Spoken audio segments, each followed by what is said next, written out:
I spend a lot of time on the ship. I love being on the ship, and I haven't spent as much time as I wanted recently. But I started giving tours in August, and in September it was a beautiful afternoon. I came back on the ship. It was early in the morning, and there was a family standing in front of this airplane. There was an elderly gentleman who probably was in his late 90s, and he had his whole family, generations, and his great-great-grandson. They were like 12 or 13, and he was telling them about how he flew this type of an airplane off the aircraft carrier Hornet in the Second World War. He was at the end of his life, and I asked if I could listen, and one of his sons said, yeah, sure. And he went on to tell the boys that he had flown this off the Hornet. This is a Corsair. This was our fastest airplane in our fleet at that time.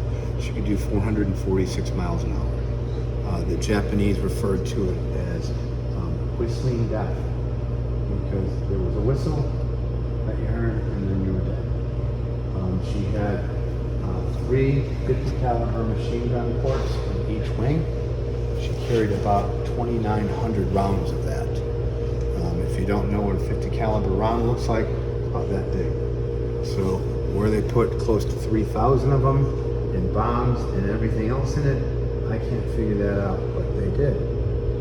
He went on to tell the boys that he was on a reconnaissance mission about 100 nautical miles from the Hornet one morning with his aircrew, and they encountered a large number of Japanese dive bombers, Zeros, and other planes, and everybody went after him. He subsequently shot down 2 that day, and had ran down on very little ammunition. Maybe had a couple hundred rounds left, and found a 3rd airplane to go after. He emptied everything into the 3rd airplane, and as he said to his great-grandsons, boys, that damn plane just wouldn't go down.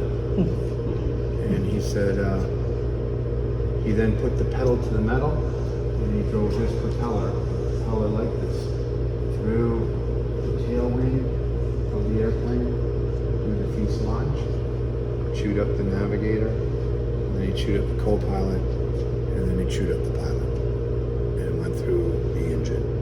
And he said, then that damn plane went down. He nursed it over 100 nautical miles back to the Hornet and landed it. This was a really sturdy airplane. I asked him how old he was. He was 22 years old when he did that. Pretty remarkable. Those are the kind of men I met on this plane, on this ship. I feel very, very blessed to meet men like that. Okay. So we'll just go down here.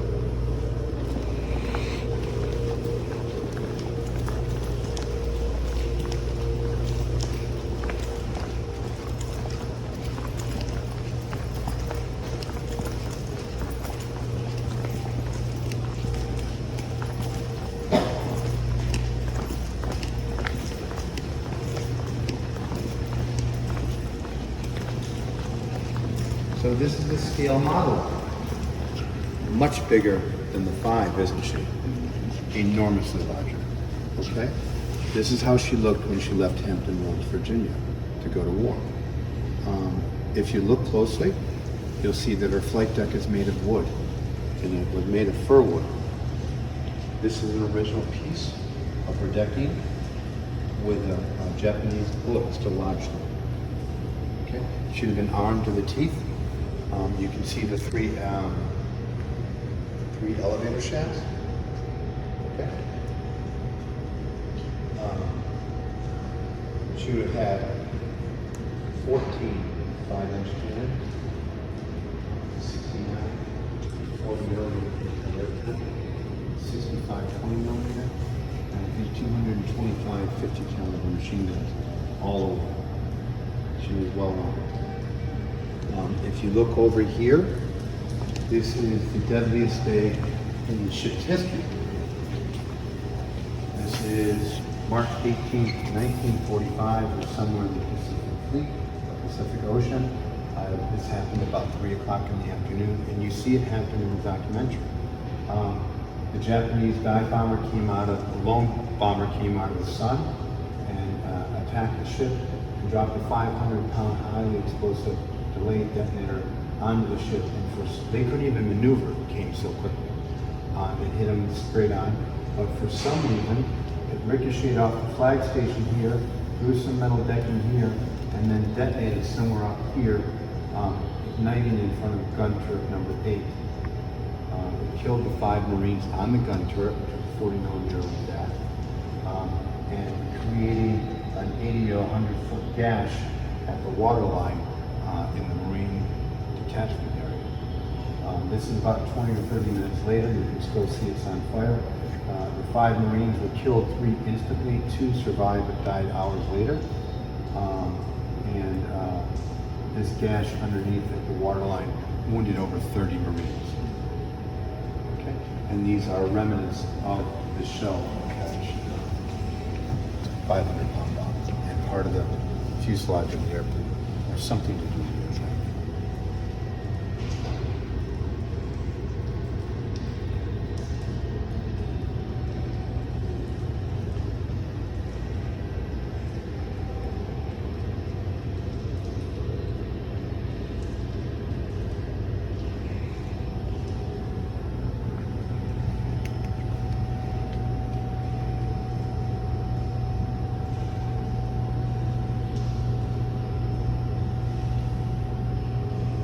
So they tell you about January 21st right now from here. Realistically, it happened on January 15th, not the 21st, when the Yorktown was christened, right here. Interestingly enough, we're going to talk about this day later on, because this is a very unique day. Mrs. Roosevelt christened the 5, and we know what happened to the 5. It sank at Midway. It was the last naval ship to ever be given the number 5. 5 is a very bad luck number when it comes to Navy personnel and Marines. It has something to do with Greek mythology and the 5th day of the week, which is Friday. And the Navy does everything it can not to go to sea on Fridays. But Mrs. Roosevelt had christened the 5, and it took her 2 times to whack the champagne bottle against the bow to break it. That's another bad omen. It has to be done on the first whack, okay? She was reluctant to go down to Virginia and christen the 10. But President Roosevelt convinced her to do it, and she reluctantly did. 7.5 minutes before she is to officially christen the ship, all 18 of her mooring lines snap. You know how big a mooring line is to hold a ship like this in place? About that round. And 18 of them snapped at the same time, and she goes down the rail. And you can see it in the documentary, Mrs. Roosevelt chasing her, and finally getting to break it, that champagne, but on the 3rd try.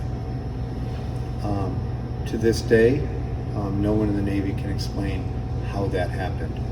And interestingly enough, about 2 weeks ago, as I was telling this history to my group, there was a gentleman in the group that was an active Navy officer that went to the Naval Academy in Annapolis, studied naval engineering.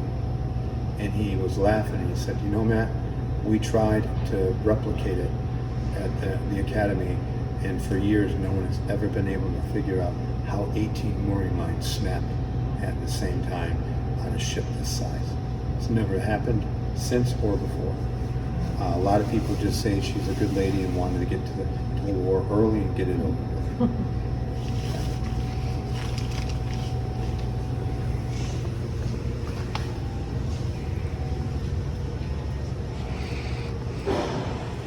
We're going to go down below. So we're going to go through our first stairway. Just take your time. Okay? Watch your head.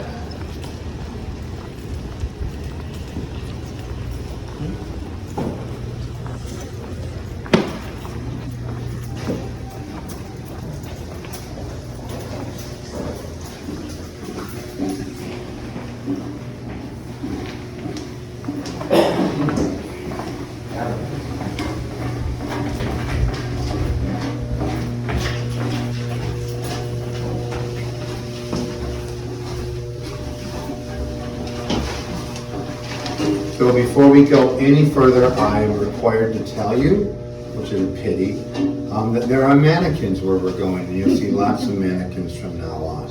And if I don't tell you, it scares a lot of people. It's always good to see. Okay, so we're going to go this way. We're going to go into H medical bay. Okay, Division H of medical bay. Little change in that temperature. All of a sudden it's warm.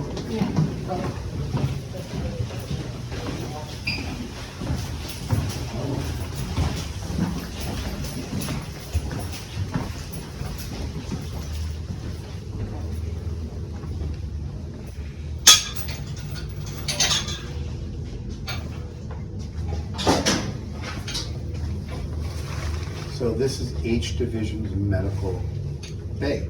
If the ship would have been divided up into divisions, and if you were in H Division and you were hurt or wounded, you would come into this area for treatment. And this is basically a hospital ward. Okay. These are the original racks and beds from the last deployment in the Vietnam War, and then she came home. And it's very similar to what the setup would have been in 1943 when she went to war. Okay, 1943-44. It's a unique room, and there is a lot of activity in here. It's always warm. You feel the change in the temperature. The ship wasn't really air conditioned ever. So in 1944, if you're 19 years old and you're sitting in here and you're trying to heal yourself and get ready to go back to active duty, it's going to be about an average about anywhere from 90 to 105 in here. Okay, the ship didn't get air conditioning until halfway through the Korean War, and if you're a betting man, who got the air conditioning first? Officers, exactly. Enlisted men, not so much. We know. I've been down here in a Carolina morning, and it's 10 o'clock in the morning. It's 105 in here, and I've been on the ship during the day when we go up to the forecastle and you could put your hand on the hull and it's hot to touch, just baking in the sun. I know that through research that during the Battle of Truck Island in the engine room, that battle was for 48 hours. The engine room's temperature exceeded 155 degrees. And those boys were locked in for 2 days. And during that battle, that raged during the night, they landed a plane every, they launched a plane every 18 seconds and landed one every 24. So, but this room is unique. Remember the woman from Pennsylvania? That's where I left it. And she was standing where you are, and she was looking at these two beds, and I asked her, what's up? And she said, a young man died in this bed. Okay? And then she said, no, he died in that bed. And I said, okay, what else do you know? She said he was very young, and his name was Philip, Peter. No, his name was Paul. And Paul Radford died in this wreck. And the crossing from the Panama Canal to Pearl Harbor, the Pacific crossing. The ship he was 19. The ship was caught in a horrific typhoon for 2.5 days. And all the men were ordered to their racks and quarantined. Paul died of lice. And you're a nurse, right? Mm-hmm. Most men don't die, people don't die of lice. But he had it bad, and he had it for a long time. And he developed a rare blood infection, and it killed him, gave him a heart attack, sepsis, and he died in this bed. He was 19. He was a pharmacist's mate, and in fact, his offices were right around this door over here. And he died in this typhoon, and it was a horrific typhoon. When we came across the dock, did you see the USS Laffey to our left? She's a Sumter destroyer class, and she served in the Second World War. She served side by side to this ship and guarded her. But as they were crossing the Pacific Ocean halfway to Pearl Harbor, they were caught in this horrible typhoon, and 2 of those destroyers were capsized by the waves, and 300 men on each of the ships perished. They couldn't stop because Captain Clark was seriously concerned that they would lose this ship in that typhoon, so they just kept going. Paul died here, created a lot of consternation on the ship. She was batting 2,000 that night, you know, and she would just go, she would get hotter as the night went on. And that's not common knowledge that he was first casualty. I've looked it up time and time again. Those are, you know, it's just not out there. Interestingly enough,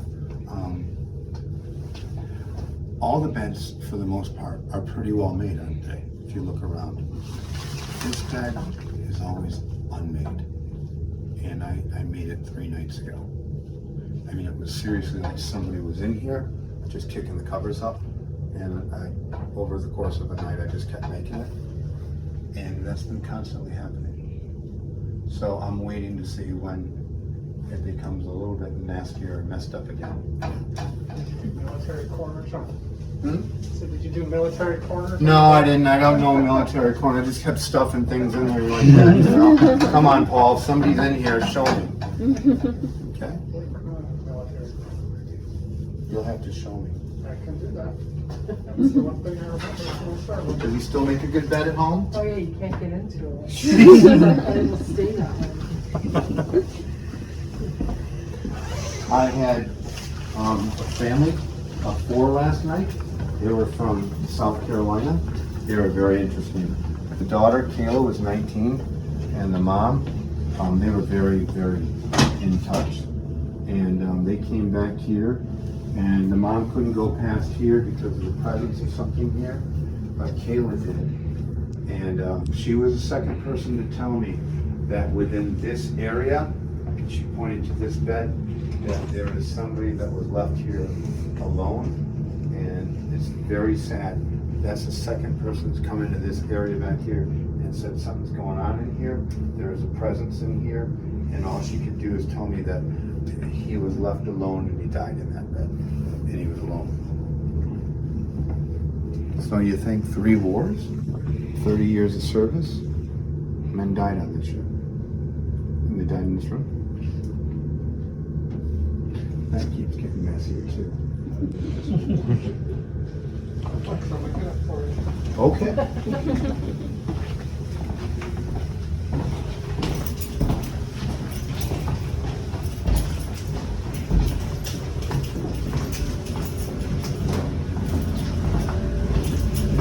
Best one works right there, pharmacist.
This is what's referred to as a Dixie cow pack. Notice the peacoat. Oops. The only thing he's missing is his sea bag, which would strap over his shoulder and be back here. This figure is seen late at night on the ship. He's known as a night watchman. Okay. This is the desk that Tim ran to. And so you can see right here, it's a good one. And then he got breath. And then he turned and he said, you could see something coming at me. there was an energy, a blurriness that was coming, and then it was on within seconds. So in 2014, ghost hunters, anybody know who they are? Okay. They came aboard the ship and they rented the ship for 3 nights. And that series is called Haunted Heroes. And you can just go on YouTube and download it. And you can watch it. They would usually come on about 10 o'clock at night. And by 11 or 12, they were ready to start filming. And in the course of that, they would set up equipment throughout the ship. And they would start to power the ship down. Because they didn't want electricity. They didn't want electricity interfering with their equipment. The first incident, and it started off really quick, was the first night at about 1:30. Bruce Orr, who was a senior guide for this company, was hired by them. I don't know what that is. But it's getting a good amount. Probably something, no, there's no wind.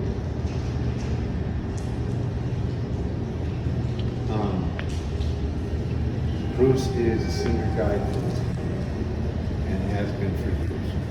And his expertise is this ship as well as the old city jail. Anybody been to that? That's a wickedly nasty place that's down on the peninsula. And that's a bad place. At about 1:30 in the morning, they're filming from that direction down by the Wildcat, the gray plane that has a 15 on it, and their cameras are pointing this way. At that time, this information desk was not here, nor was the Medal of Honor. And you see this in the filming, that this individual comes into view. And he is moving from left to right here.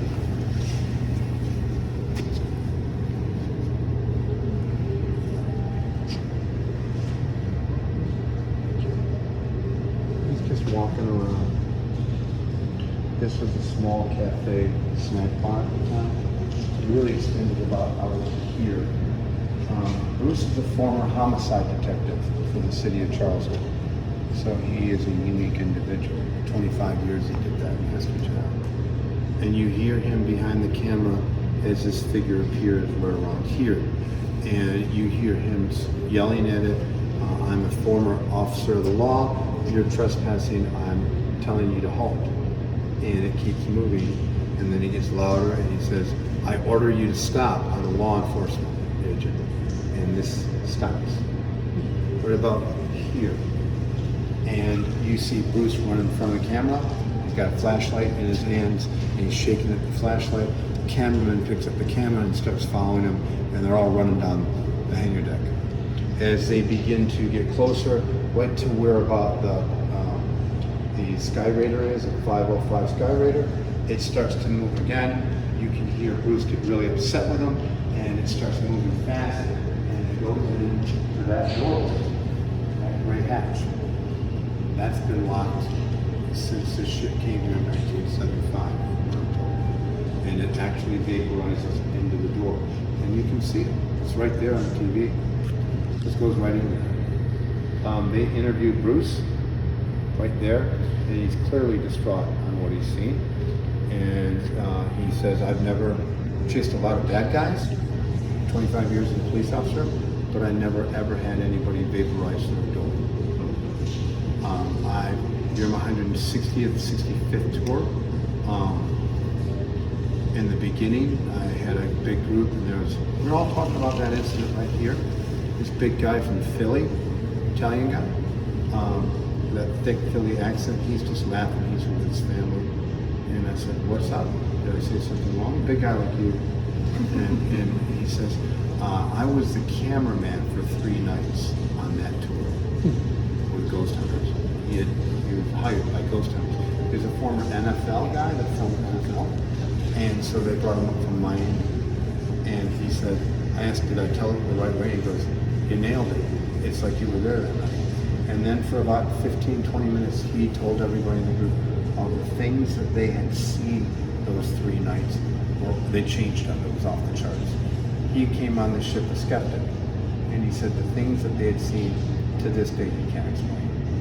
And he said that when ghost hunters went to FX and History and Discovery, most of the channels wouldn't take it because they said that didn't happen. You guys are doing something behind the camera to make a lot of those incidents happen. And he said, no, it was all real. Yeah, did you capture a lot of those? Yeah, like they were up in Captain Clark's office, which is above us, big executive office, and they put a camera down, and actually a coffee cup moves from one side of it to the next and flies off into the wall. It's still used by the executive director of the ship, so there were things on the ship, on his desk, and you watch this coffee cup that says Yorktown on it, you just start to move, and then it's thrown across it against the wall. Violently. They wouldn't let him put that in. There were other incidents, and he shared some pictures with me. I'll show them to you of stuff they hadn't seen, and he said it changed him. So, in September, Bruce is an avid black and white photographer. If he's not on the ship or he's not giving tours, he loves to take pictures. We were starting off paranormal investigations on the ship at that time. And he came off the ship at 3 o'clock in the morning and started just taking black and whites. He loves black and white photography. And he captured this image on the dock at 2:30 in the morning. Notice the hat, the sea bag, the old sailor hat. See his boots? Do you? There ain't no feet. Bruce didn't see this until the next morning. He had like 25 pictures, and he never saw this until the morning when he was having coffee with Mrs. Hall. He's referred to as the night watchman.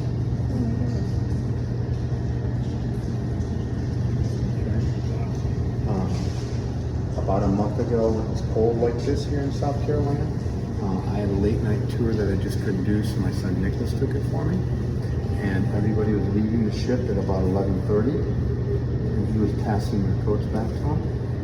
And as everybody left, there were two young men standing down here, and they were sailors, and they were active Navy SEALs. They were up at Goose Creek, which was our nuclear submarine school. They were stationed there. They had come down from Goose Creek to take a tour, and they were standing just about halfway between the model and where we are. And Nicholas said, "Are you guys all right?" And they said, "Nicholas, who's that?" And Nicholas looked, and Nicholas said, "Dad, I was looking at the night watchman." And he didn't move. He was right in the middle of the hangar deck. And the boys asked him, "Who's that, Nicholas?" He said, "That's the night watchman." "Well, who's that?" "That's a ghost." And Nicholas said, "Dad, it was just a dark shadow with a hat, just like Bruce's picture, no facial features." I mean, Nicholas is standing here, and it's down at the Franklin Bell, right by the 40mm anti-aircraft gun. And he said, "Dad, it just was a dark figure." And I said, "What about the feet?" And he said it had no feet. And the two Navy SEALs chased it, and it disappeared into the 40mm anti-aircraft gun. And Nicholas said it was crazy because they were running around the anti-aircraft gun looking for it, and like, "Nicholas, where'd it go? Where'd it go?" He's like, "You guys, that's a ghost. You don't know how lucky you are to see what you saw tonight." And they had really seen, people see glimpses of it, but Nicholas said it stood right in the middle of the hangar deck for a good few seconds, and then just began to move and disappeared into the gun, and never ever came out of the gun. What's PSC stand for? My daughter does. Competitive cheer. Ready? Yep.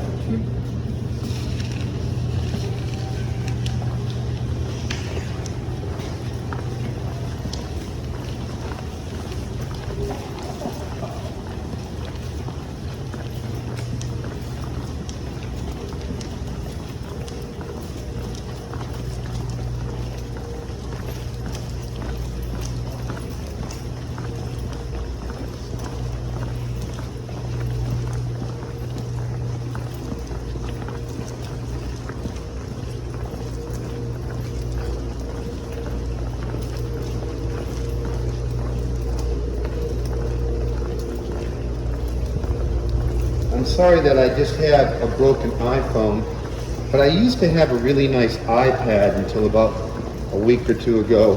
One of the guests on the ship had too many gin and tonics and dropped it. And then ran off the ship. So the gentleman from Philadelphia shared a picture with me. And he said, we kept seeing this black hooded figure and it followed them. And he said it was really disturbing. And they wouldn't let him air it, but they had this picture of it. It was this that was really scaring Tim because he kept seeing this figure. This is it right here. Black hooded figure. Okay. I've seen this figure 4 times since I started getting the tours. As clear as I see you, I saw it 4 different times. I didn't see it for a long time after October, and then I saw it during the week of Christmas. Do you see it? Okay. So, do you see where it's standing? The picture was taken here, from that angle. Where's its head? It's at the top of the stairs.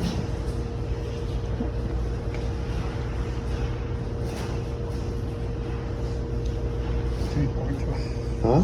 Oh, okay. See there? It's to there. It's ginormous.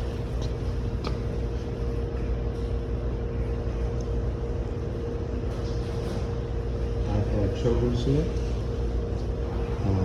The week of Easter, Corbin and Annabelle, their brothers and sisters, 7 and 9, they saw it. And you've got kids. Do you guys have kids? So you guys don't have kids, not yet. But when children are afraid and they don't understand something, they can't get their thoughts straight, and they sort of just jump all over the place. Annabelle and Corbin were no different, and they saw it just in the doorway back there after we'd come out of the area over there at the medical area. And they were very concerned about what they saw, and they tried to articulate it, only that it was a black figure. And so I pulled out the picture and showed it to them. And both of them said, yeah, that's what we saw. And I said, was it big? Really big? And Annabelle looked at me like I was from another planet. She said, no. It was about the size of a dot. So it changed shape. And they said that they looked at it for a long time and just stared at it. So I've always seen it below where we're going, and it's where Tim always saw it. Okay.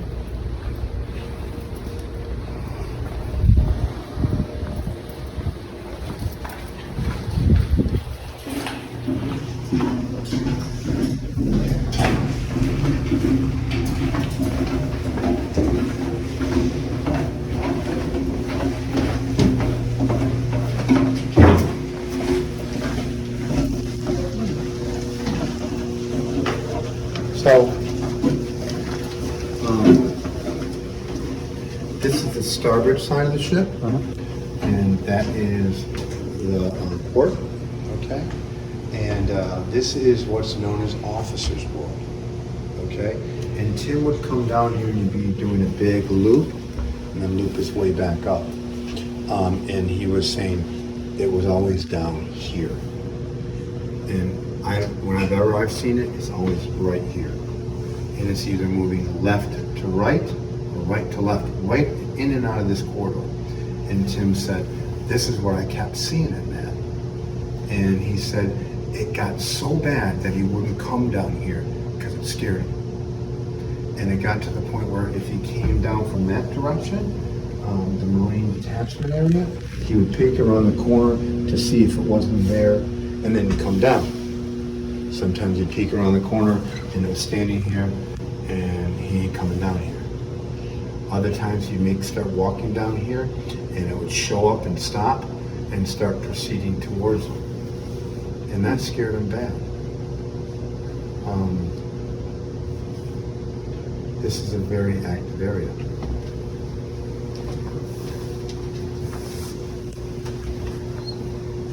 nor the man behind the curtain. What movie? Yeah. You recording me? So, Recording everything around too. okay. These curtains wouldn't have been there during the war, but this was a debarkation line. This was known as Boys Town, and this was junior officers. And this would have taken place on 2 decks, this deck and the deck below. All the junior officers were housed here, they were berthed here. And these are just 3 rooms, but it would have ran the port side, starboard side for 2 decks, from the front to the back, bow to the stern.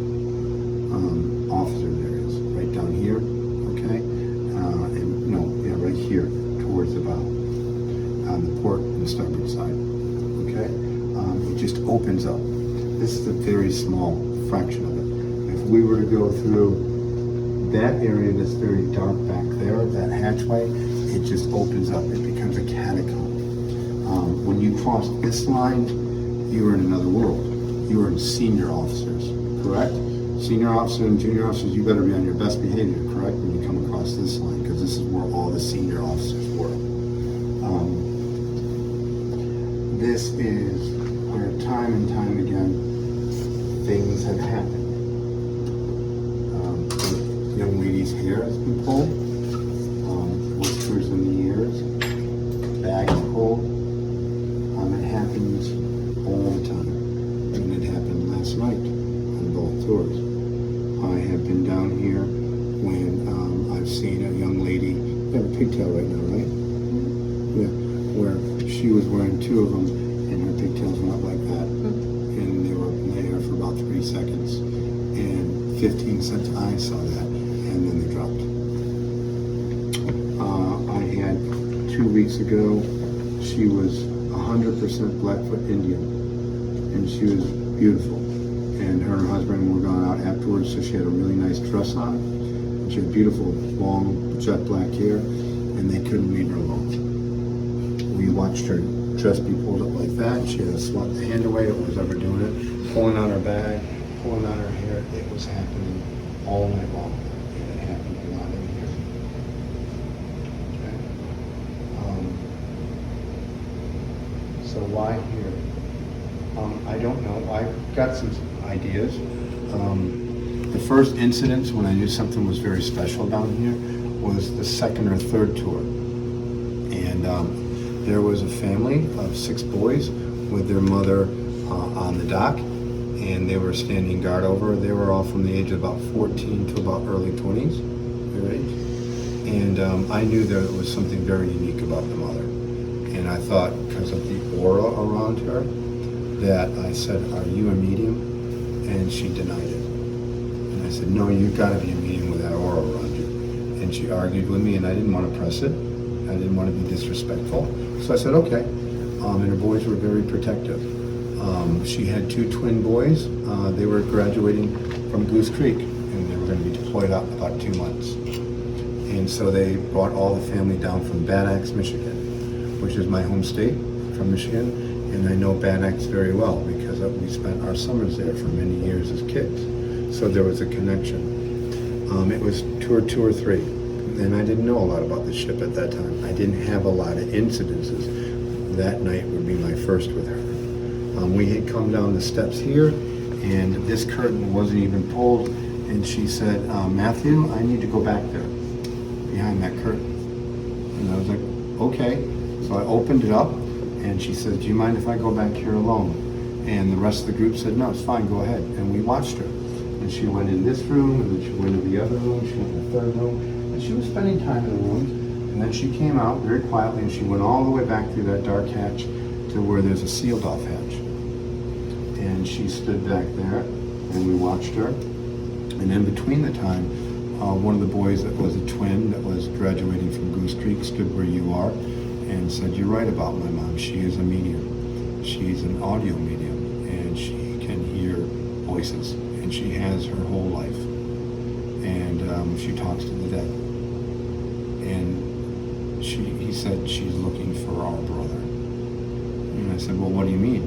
And the oldest brother was a Marine, that served 2 tours in Iraq and died in combat on the 2nd tour. And she was always worried about his soul because she knew he killed men in combat, and they were a very spiritual family. So she's back there, and she calls out to me, and she says, "Matthew, would you come over here, and I want to talk to you." So I flicked on my flashlight and went back and met her, and she was standing at the far door down there, and when I get to her, she's just crying. It's like the floodgates are open. And I asked her, "Are you all right? Have you been hurt?" And she said, no. She said, "Don't take these tears as tears of pain. These are tears of joy." And I said, "Well, what gives?" And she said, "You're right. I am a medium. I can hear voices. And there are young men standing all around us right now. And they're telling me that we're welcome on the ship, and that anybody that brings good feelings on the ship is welcome, and that they've been here and will be here for a long, long time. And they stand guard back there so that nothing evil can come on the ship." And I said, "Okay." And she said, "I'm crying because these young men are telling me that my son that I lost in Iraq, who was my oldest, has moved forward and is in a good place, and I shouldn't worry anymore. And that my 2 sons that will be deployed in a month or 2 will come home to be alive." So that was really nice. And then she said, "Beyond this door," and if I turn the light on, you'll see that there's a hatchway going down below. She says, "Beyond this door is a doorway that connects our dimension to their dimension. It's not a door like you're standing in, it's a portal." And she said everything that comes on this ship that is of supernatural comes and goes out of that portal. Now that door was locked at the time and the lights weren't on, so she couldn't see what was in there. That was the first medium that told me. I subsequently had another 8. And the young girl, Kayla, that I had on last night, she could feel it through the door. And I popped the door open. She said, "It's right there by those stairs." And I had never told her about this incident. She was the 9th that had told me that. So anything that comes and goes comes through there and exits through there. The big black figure is known as a reaper. And he goes around and gathers up wayward spirit souls that aren't supposed to be here, and then he takes them back. You're welcome to go through any of the rooms that you want. Go ahead. Okay, just turn the lights on because it is dark. This is just a storage room.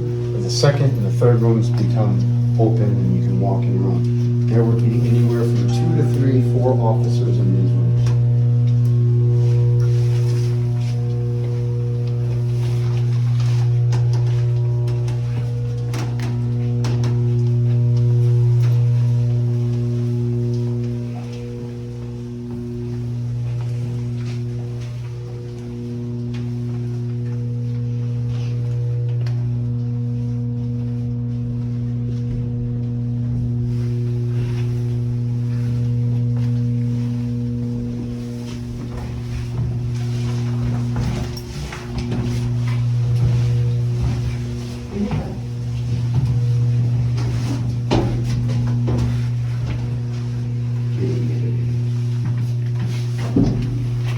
I'll come through.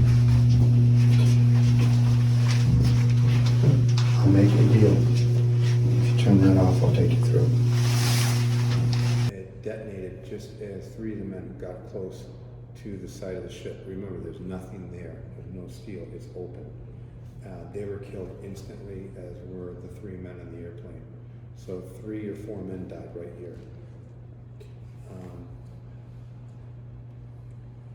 Matt Conklin took this video. He's from Mechanicsville, Virginia. And he took this.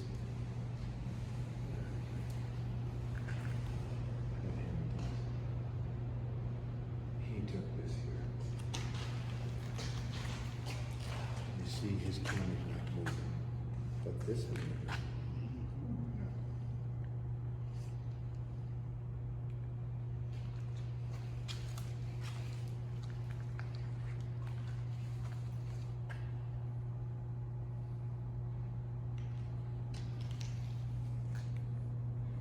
this video. Here you go.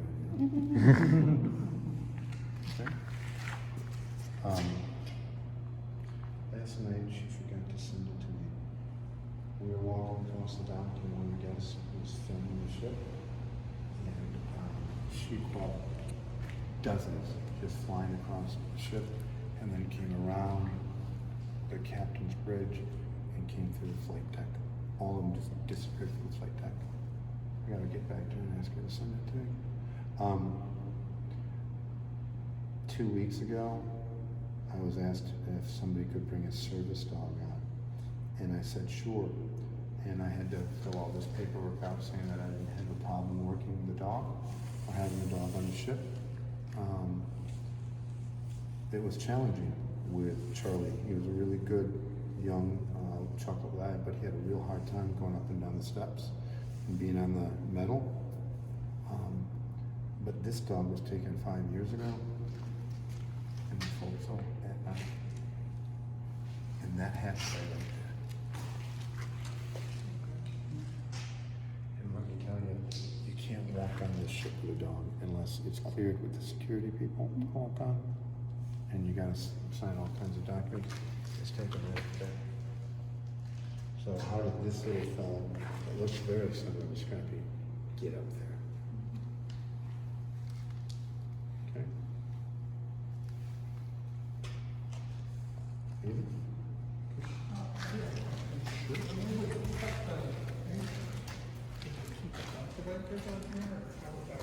I don't think they did. I think they had anchors if they did. Because the anchors alone were 26,000 pounds each.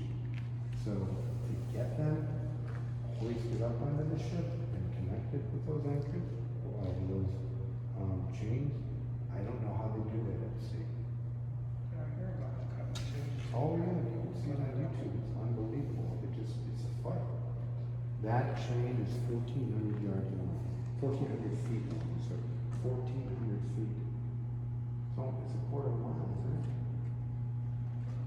Each link weighs anywhere from 150 pounds to 2 1/4. The anchors alone weigh 26,000 pounds each. They've been locked into place since 1975. We're not anchored. We're not anchored. We sit 30 feet above mud. The only thing that ever moved in YorkTown since she's been here was and he moved her 8 inches. To give you an idea how strong the ship is, the Laffey, I don't believe was here at the time, but there was another destroyer called the Comanche, and Hugo ripped her in half, but only moved the ship 8 inches. Okay? We'll go in here.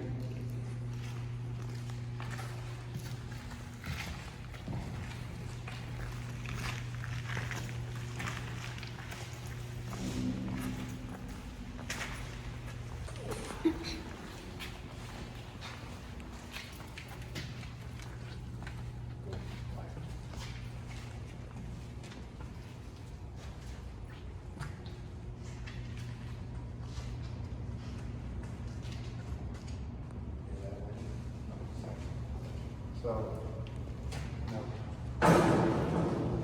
None of this was here. This would be all open. This is the original groundwork of the fire.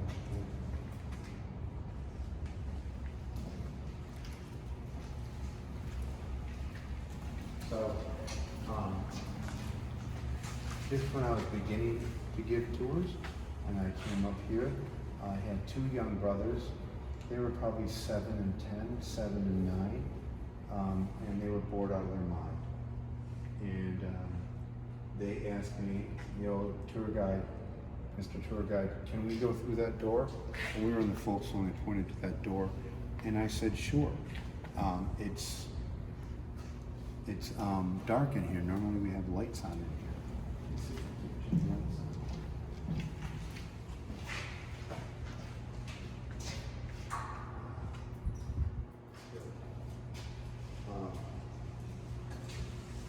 Yeah, go ahead.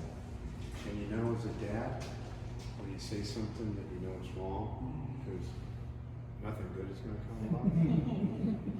They went crashing through that door, and I was down at the other end of the forecastle, and I went after them because I knew something was wrong. This is a dog hatch, and this is towards the end of the ship. This is a big dark hole, and this dog hatch was put on here about 2 weeks ago, and it's been open ever since I can remember when I started first giving tours here. It's been an exposed 14-foot drop into a dark hole, and there's no ladder to get down. They cut the ladder away.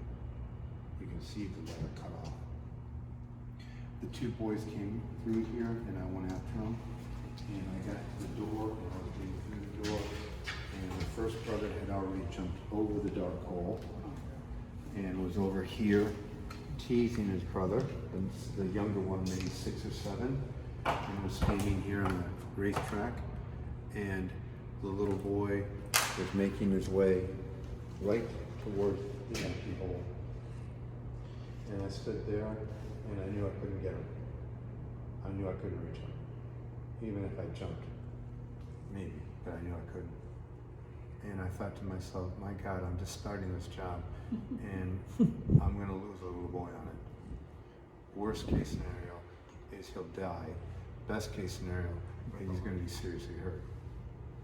And he's laughing and he's running, and I'm watching this left leg go down. And as God is my witness, something grabbed his left arm and yanked him away from this hole and threw him on his butt right where you're standing. And he sat on his butt there and couldn't believe what happened. His brother was, what happened? And I was like, and it was, the little boy just said, I don't know. Something pulled me. And I said, all right, you two, let's go. But it was the first time I'd ever seen anybody intervene on the ship to stop something from happening. Like I said, this has just been there for 2-3 weeks at the most. And I had always, right after that incident, put this sawhorse over it to stop anybody from walking through it. Boys are a magnet for trouble, aren't they? See? We're giving you fair warning. I had a toddler out here. He was probably 4. Big boy. And Mom put him down. And I swear to God, he made a beeline to that hole. And there's nothing there. He was going right for that. And that drops into the harbor. About, 80 feet down? And he was going for it. Like, I gotta get there. And his dad jumped on and stopped him from going in. Boys. Okay. Right. We can exit here.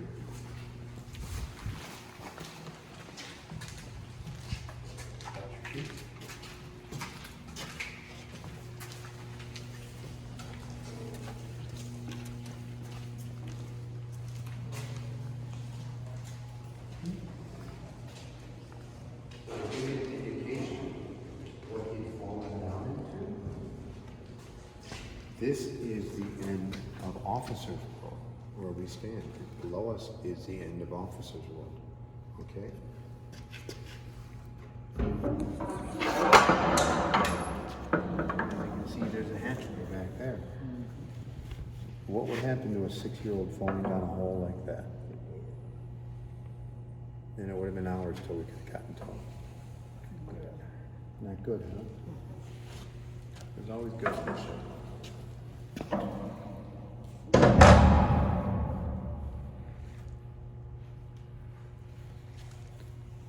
There is 2 incidents on the ship that took place that have been substantiated by more than 3 people at a given time that it actually did happen. The one was a group of Boy Scouts on the flight deck. The other one was down here in this room on 9/11. And Andrew Bryce, I believe, Andrew gave us the tour. My son Nicholas was at the College of Charleston, and he and his brother and I and my sister-in-law came in for an 11 o'clock tour. He gave us a private tour. And he's a little younger than I am, but he was giving tours on 9/11, and he was giving history tours. And they came on early, about 8:30 in the morning. He had a group of 16 people or so. One of the first places they came to was here. And you can see when the lights are off, it's even dark, but all the lights went out. And even at 8:30 in the morning, with the sun rising there, it's dark in here.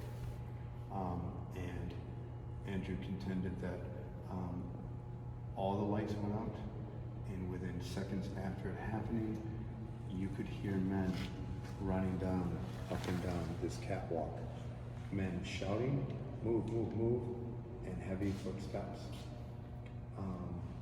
He radioed to the front desk, security, and said, "I'm in the forecastle. This is Andrew, and I'm on a tour, and it's dark. We've lost all the power in the forecastle. And are we the only ones here because we hear other voices?" The security officer said, "You're the only ones on the ship, and we're evacuating the ship because the ship has lost all its power. So I don't know what you're talking about hearing other voices." When they went down to the information desk and were escorted off the ship, they realized that it was a time that they were up here that the second tower had been struck. And Andrew contends that maybe that had something to do with it, which makes sense. But they interviewed more than half of the people that day, the security staff did, about what they saw and what they experienced and what they heard. And they were all interviewed separately, and they all said the same thing, that they were up here for just a few minutes, all the electricity went out, the room became very, very dark, and then they heard voices and men running on that catwalk. It lasted for about 5 or 6 seconds. I mean, it makes sense. You know, a lot of the men that would have served on this ship in the Second World War were at Pearl Harbor. Seasoned sailors were at Pearl Harbor. And that was the second time that this country was ever attacked on its home ground. Okay. Great.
You know, a lot of